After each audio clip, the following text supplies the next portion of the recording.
lainnya juga telah beranjak. Tapi mengapa mereka tetap duduk dan mendengarkan Muhammad? Saudaraku Abu Yasir, mereka sedang menulis wahyu yang diturunkan kepada Muhammad yang disebut Al-Quran. Ya Huyai, wahai saudaraku, mengapa mereka menulisnya kalau mereka sudah menghafalkannya di dalam dada-dada mereka, sebagaimana yang mereka katakan? Nanti aku jelaskan. Aku rasa sekarang mereka mengetahui keberadaan kita. Ayo kita pergi dari sini.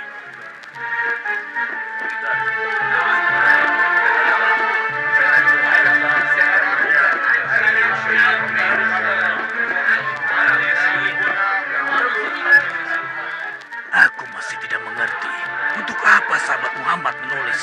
Yang mereka tulis itu dikirim ke Mekah untuk sahabat-sahabat mereka, lalu dipinjamkan secara bergilir. Lalu apakah di Mekah masih terdapat sahabat Muhammad? Tentu ada beberapa kaum papa yang memang tidak mampu berhijrah. Lihatlah, bukankah itu Abad bin Muslim? Dan putranya dan di belakangnya adalah Abdullah bin Salam dan Habun al-Jamil.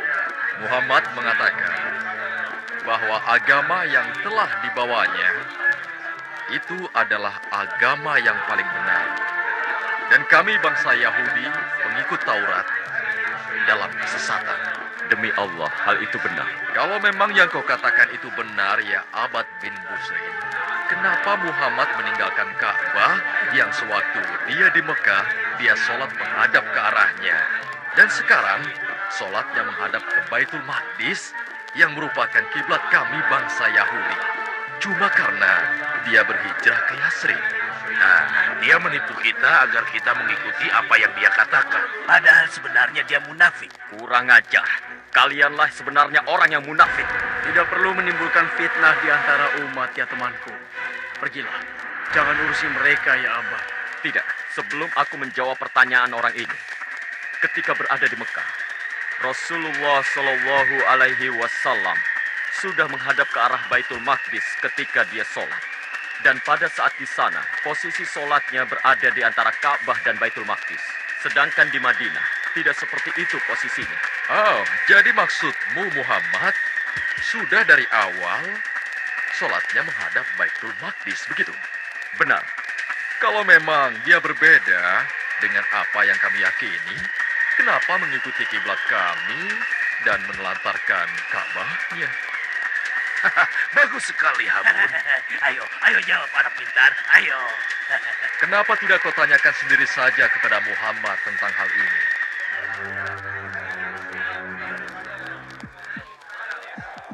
Kalau memang kami yang beragama Yahudi tidak berada di atas petunjuk yang benar, kalian wahai sahabat Muhammad tidak akan sholat menghadap kiblat kami dan kalian ikuti kami dalam hal itu. Sudah cukup yang kau dapatkan dari kami untuk hari ini, ya Abad. Jangan lupa, ceritakan kepada Muhammad tentang pembicaraan kita hari ini. Ayah, mengapa engkau diam dan tidak menjawab orang-orang itu? Apa benar kita telah merubah kiblat kita? Mari sebentar, Nak. Ayah akan jelaskan padamu. Kiblat kita tidak pernah mengalami perubahan, Nak.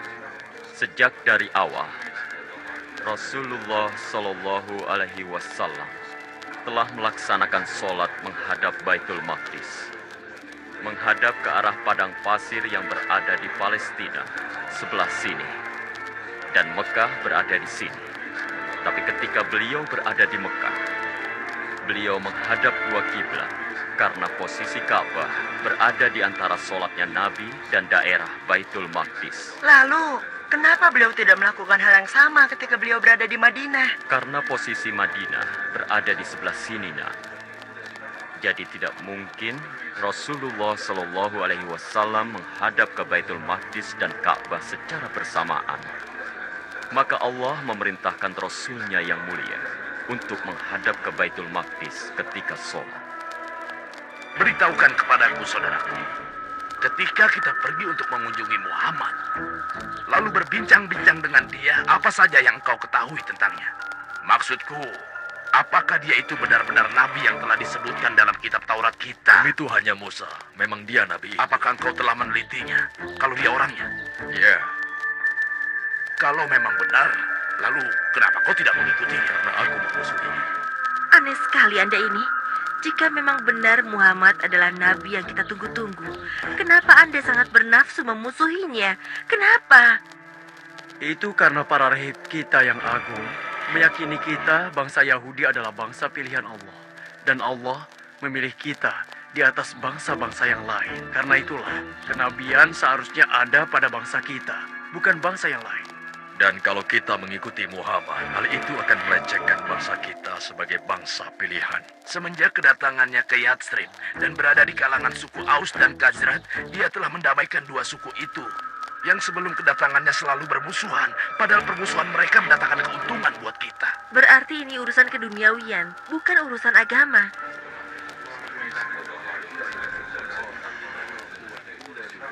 Apa yang Rasulullah Shallallahu Alaihi Wasallam katakan kepadamu? Rasulullah mengatakan bahwa beliau ingin agar Allah memindahkan kiblatnya dari kiblatnya bangsa Yahudi. Apa yang kamu katakan itu benar. Aku menyaksikan sendiri bahwa Rasulullah Shallallahu Alaihi Wasallam memandang ke langit dan memohon kepada Allah agar memindahkan kiblatnya. Kau benar. Matahari telah berada di tengah-tengah. Tidak lama lagi pasti Bilal akan memandangkan azan zuhurnya. Itulah tanda kita sholat. Kalau begitu, mari kita ke masjid untuk sholat berjamaah bersama Rasulullah Shallallahu Alaihi Wasallam.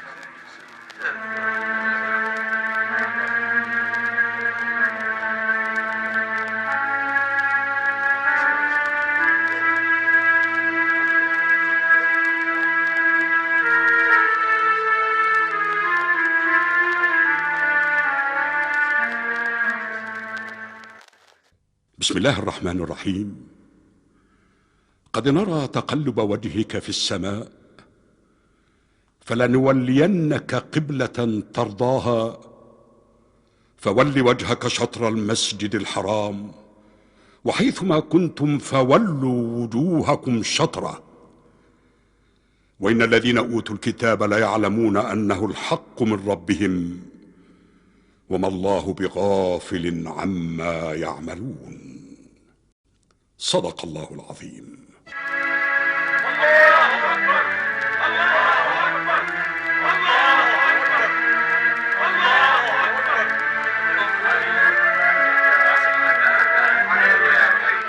Wahai teman-teman Ansor, Allah sebagai saksi, aku telah sholat jamaah bersama Rasulullah Shallallahu Alaihi Wasallam menghadap ke arah Baitul Atiq. Maka mulai saat ini sholatlah kalian menghadap ke Ka'bah, ke arah Mekah. Allahu Akbar! Allahu Akbar!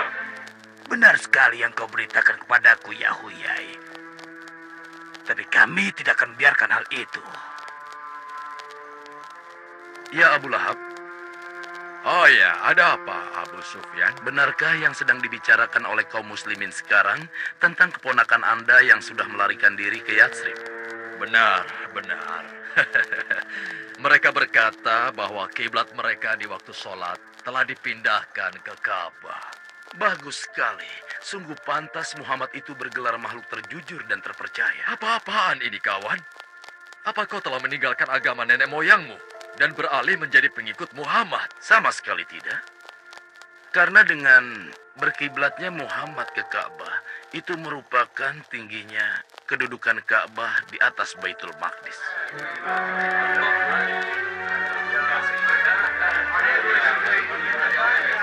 Apa jaminannya bila kita telah sholat menghadap Ka'bah? Muhammad tidak mengembalikan sholat kita menghadap Baitul Maqdis lagi. Katakanlah padaku. Sesungguhnya Allah berfirman dalam kitabnya yang mulia. بسم الله الرحمن الرحيم سيقول السفهاء من الناس ما ولاهم عن قبلتهم التي كانوا عليها قل لله المشرق والمغرب يهدي من يشاء إلى صراط مستقيم صدق الله العظيم. Orang-orang yang kurang akalnya, siapa yang dimaksud dengan itu? Kalianlah yang dimaksud, wahai rahib-rahib Yahudi, dan juga kaum dari musyrikin Arab. Dan juga orang-orang munafik seperti mereka yang telah dibeberkan kebusukan mereka melalui ayat pemindahan arah kiblat ini. Ya, baiklah, baiklah. Kalau begitu, kami berjanji akan bertemu dan berbicara dengan Muhammad. Kalian jangan khawatir. Ya, Muhammad. Kami ada permintaan sedikit. Permintaan mudah. Ya, kami hanya memohon kepada Anda agar kembali menghadap ke arah Baitul Maqdis, kiblatnya bangsa Yahudi ketika Anda sholat. Dan kami dan seluruh bangsa Yahudi akan mengikuti Anda dan memeluk agama Anda. Tidak. Tidak. Jangan Anda percaya pada mereka, ya Rasulullah. Saya amat mengerti mereka. Mereka adalah kaum yang suka berkata bohong dan penuh kebatilan. Kau benar, Abdullah. Kami dulu adalah umat yang sesat. Tapi sekarang, kami ingin mengikuti kebenaran bersama Muhammad seperti yang telah kau lakukan. Dan nanti ketika Muhammad mengembalikan kiblat ke Baitul Maqdis, kita beberkan di hadapan publik bahwa dia melakukan tawar-menawar dengan agamanya, biar semua orang tahu siapa dia sebenarnya. Dia itu tidak pantas untuk diikuti. Sahabat-sahabatnya pasti akan meninggalkannya. Bismillahirrahmanirrahim. يا أهل الكتاب قد جاءكم رسولنا يبين لكم كثيرا مما كنتم تخفون من الكتاب ويعفو عن كثير قد جاءكم من الله نور وكتاب مبين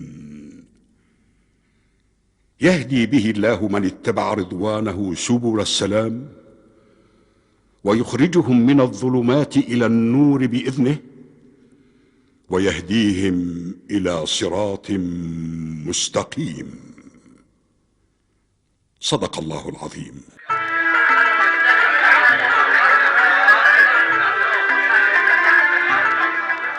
Aku sudah menyebarkan berita tawar-menawar kita dengan Muhammad kepada orang-orang di sini. Bagus, itu sangat bagus.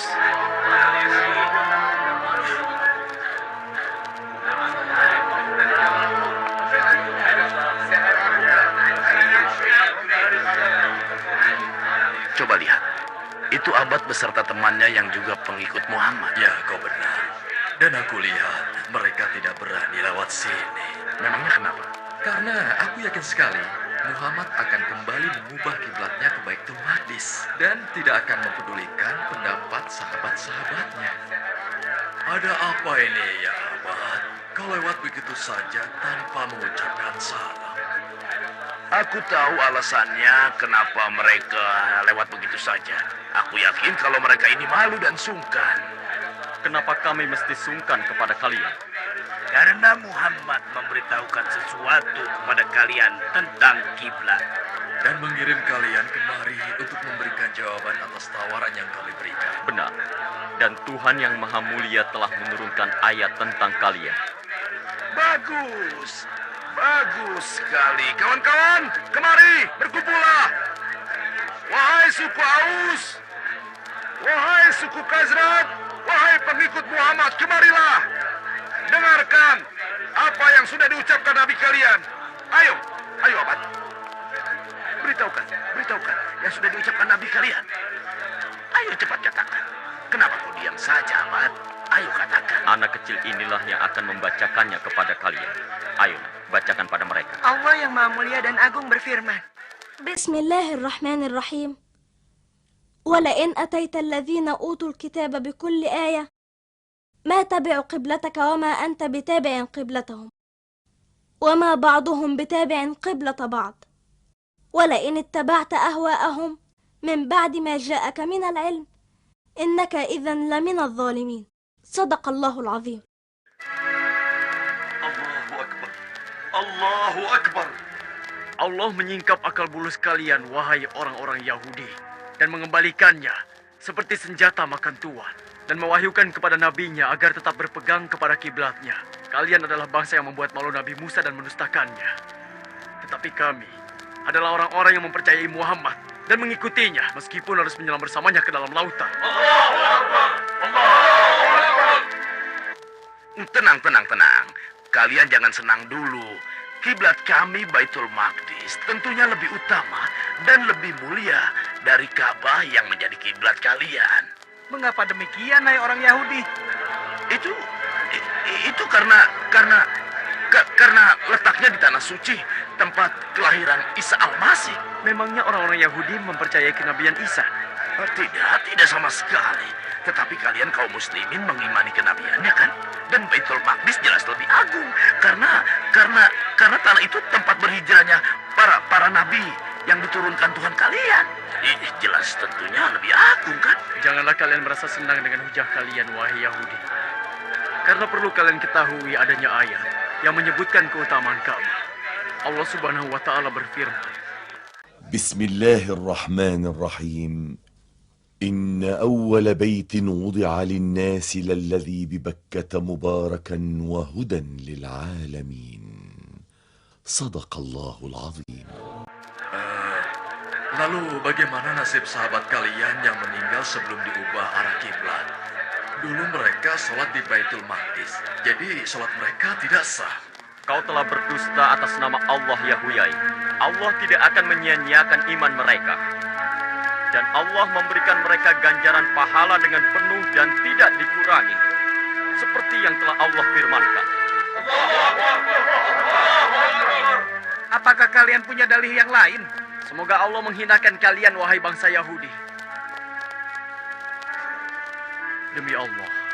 Demi Allah, kalian sudah mengenal Muhammad Shallallahu Alaihi Wasallam ketika disebutkan cirinya di dalam Taurat, tetapi kalian menyembunyikannya, dan kalian tidak pernah mau mengakuinya. Sesungguhnya Allah, malaikat-malaikatnya dan ciptaannya melaknat kalian.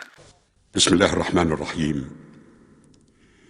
Innal ladzina yaktumuna ma anzalna minal bayyinati wal huda من بعد ما بيناه للناس في الكتاب أولئك يلعنهم الله ويلعنهم اللاعنون صدق الله العظيم.